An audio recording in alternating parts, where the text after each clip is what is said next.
Brandon, you got recently scouted in Harajuku for a fashion show of the Japan Fashion Week. Right. How did that happen? Well, I was actually sitting right here in the same spot I am right now, on Omote-san Dodori, just kind of drawing my illustration work.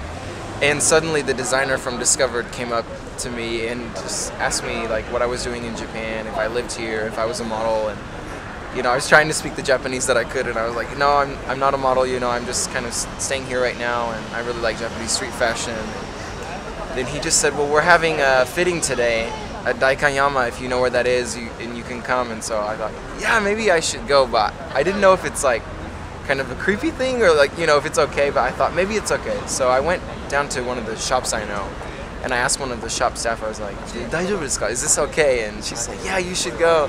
So I went at 5 o'clock, had a fitting in their studio, and after that, they said they wanted to use me, so yeah, I went. How was it? Can you tell me about the experience?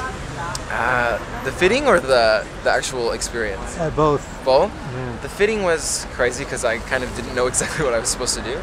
And I just tried on the clothes, they took pictures of me, and I went to another fitting the next Thursday.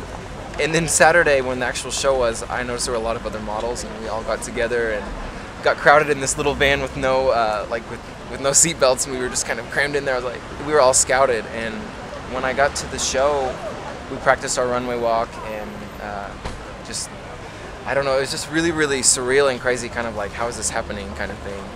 And then when we actually did the show, you just kind of realize like, okay, this is really happening. I'm really in, you know, Japan Fashion Week, and it was all kind of surreal, and still at this time it's kind of a blur. Like, I don't really know how to explain it, but it was really thrilling, and I would love to do it again, especially because I'm really inspired by Japanese fashion, so to get to be a part of it was just really cool. What is it like to walk on the runway and have all those lights and people and all those photographers from all over the world with cameras pointed at you? It was really, really insane. Like, the music was really like, gave me a lot of adrenaline, and like, you know, I wanted to do it and try my best, but actually I think my walk was actually the worst from all the models.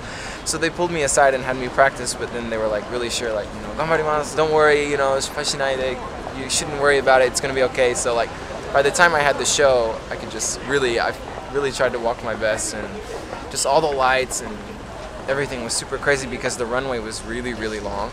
And so I was just gonna, like, I hope I don't fall, you know, I hope I can walk in these shoes. I mean they're just regular shoes, but still, it was crazy. So. You're not a model, right? What do you do?